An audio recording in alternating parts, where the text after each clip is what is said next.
Ça va bien tout le monde? Oui! On va commencer bientôt, hein? En quelques minutes.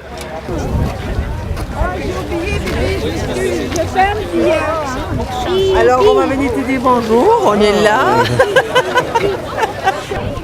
T'es venu ce moment. Alors, vous faites la nuit des sans-abri, vous aussi? Bien sûr, oui. Pour quelle raison vous faites ça? Ben, écoutez, je pense que c'est les personnes sur lesquelles, en premier lieu, il faudrait se préoccuper. On est là, comme je disais mardi soir, quand on s'est rencontrés, on est là pour les plus démunis de la société. On est là pour travailler pour eux autres, trouver les moyens de leur venir en aide. On avait travaillé pas mal à créer d'ailleurs là-dessus sur tout notre plan de lutte à la pauvreté dans lequel on a financé différents projets.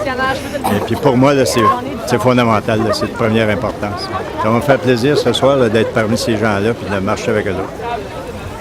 Alors, bonne marche, M. Merci, Denis. merci. Bienvenue dans la marche, d'ailleurs. Je dis que moi, je suis une ancienne jeune de la rue. Je m'appelle Camille Savoie-Leblanc, j'ai 28 ans. Aujourd'hui, j'ai repris ma vie en main grâce à tous les organismes communautaires, grâce à tous les intervenants qui me supportent jour après jour, semaine après semaine, année après année. Merci du fond du cœur. Aujourd'hui, je vais bien. Donc, la nuit des sans-abri, c'est important. S'il vous plaît, aidez-nous.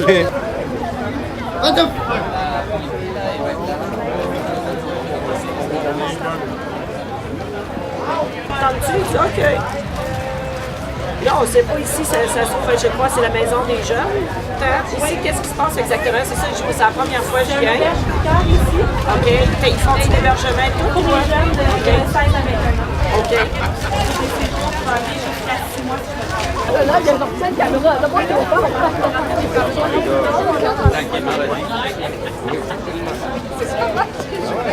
Bonsoir tout le monde! Bienvenue à cette 24e édition de la Nuit des sans-abri.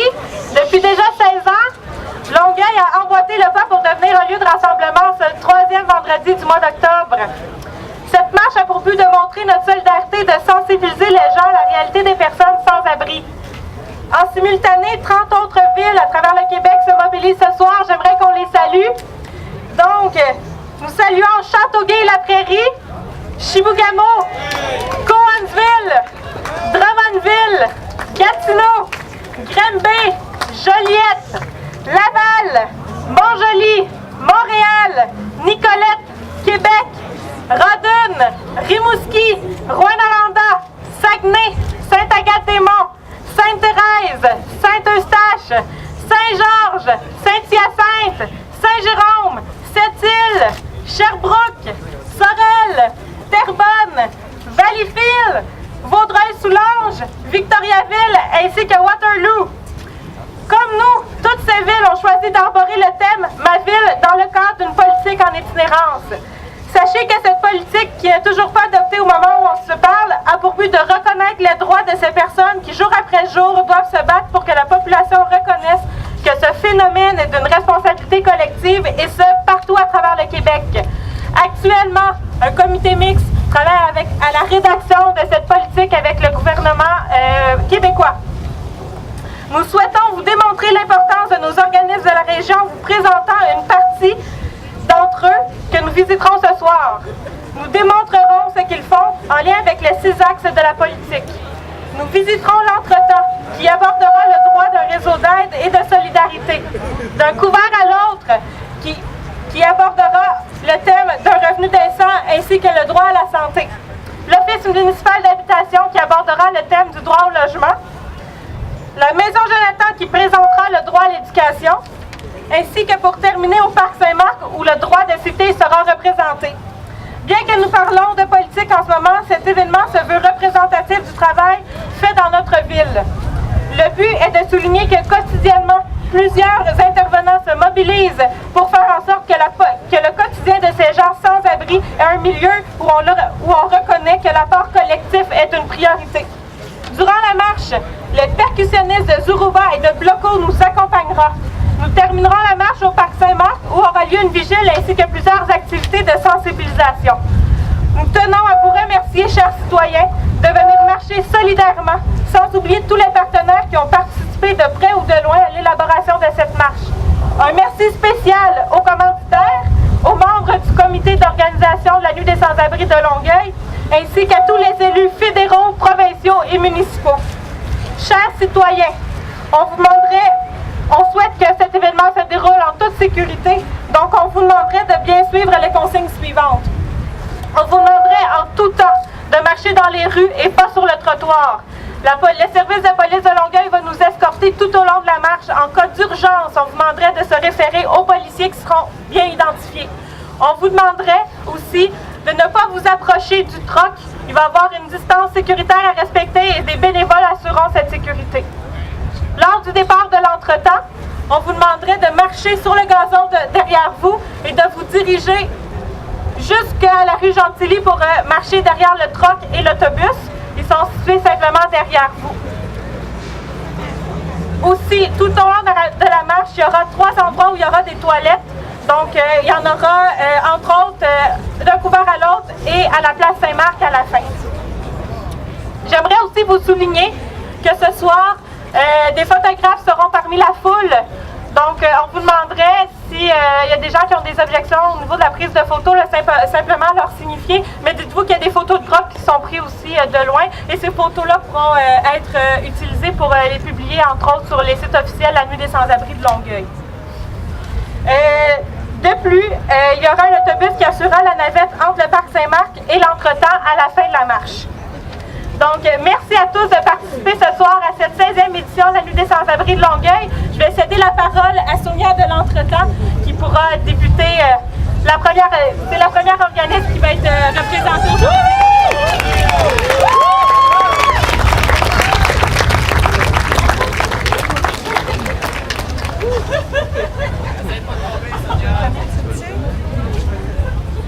Bonsoir à tous.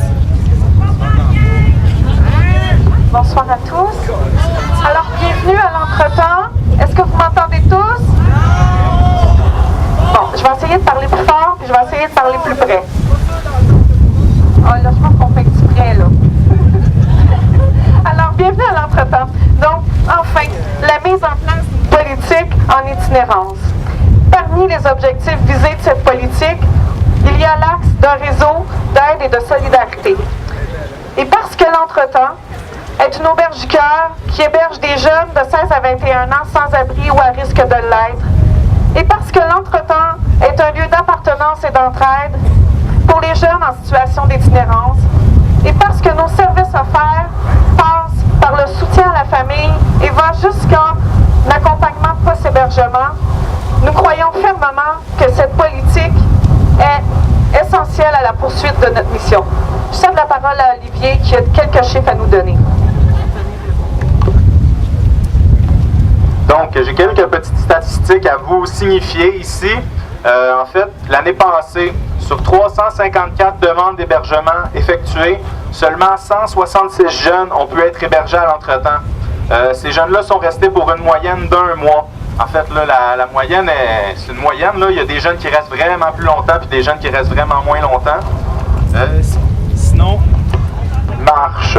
Donc, sinon, 155 jeunes ont été... Nous avons la chance qu'une partie de nos services soit reconnue par, entre autres, l'Agence de santé des services sociaux de la Montérégie, partie par Centraide. Je pense aussi à la stratégie partenariat lutte à l'itinérance qui, on espère, durera au-delà du 31 mars 2014 à la poursuite d'un caractère plus généraliste, parce que sinon, ça va faire en sorte que nous, on sera obligés de couper dans nos services, et ça, on ne le souhaite pas du tout. Nous souhaitons que le soutien que l'Entretemps apporte à nos jeunes soit reconnu dans sa totalité. On parle là aussi du partenariat qu'on a avec les autres organismes de la région. Je pense à quand on appelle l'abri de la Rive-Sud pour qu'un jeune il puisse aller passer une nuit. Je pense aussi, entre autres, au partenariat qu'on peut avoir avec Macadam, alors que des travailleurs de rue puissent accompagner nos jeunes.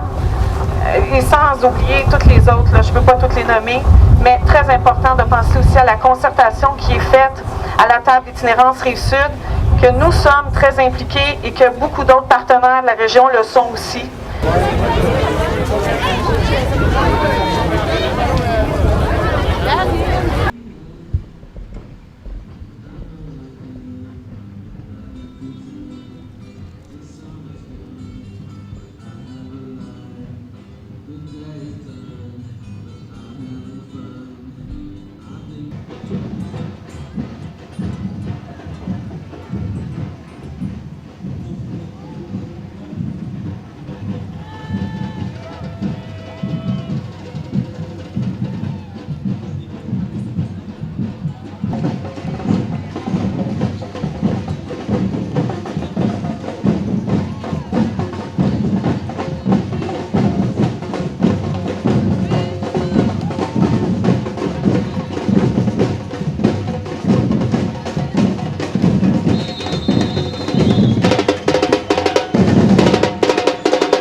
ça.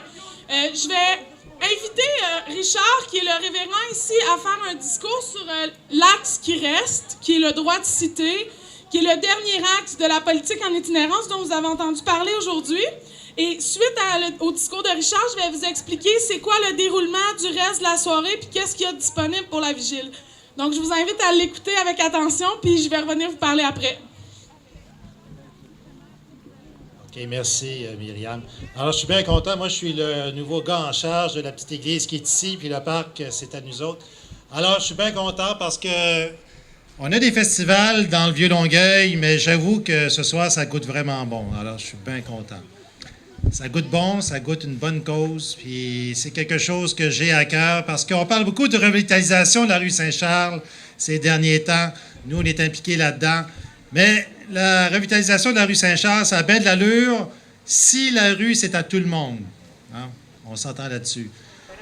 Et aussi, moi, ce qui est important, c'est que la rue, c'est à tout le monde, mais aussi les plus beaux spots, ça doit être à tout le monde.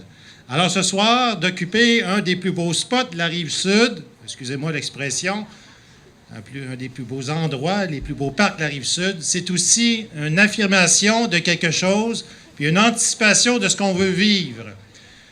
Il y a un gars qu'on connaît qui, quand j'étais jeune, parce que je commence à vieillir, là, 50 ans, ça commence. Quand j'étais jeune, il y avait René Lévesque qui était le député du coin. Il disait des choses assez intéressantes dans ces belles années.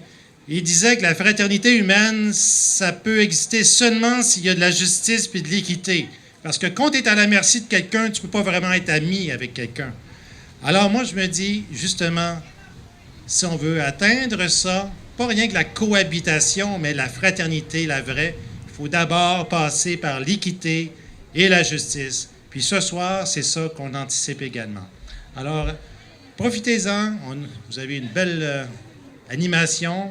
Prenez le temps de savourer l'occupation du parc parce qu'il faut le vivre comme ça, une occupation, pour affirmer quelque chose auquel on croit vraiment. Merci.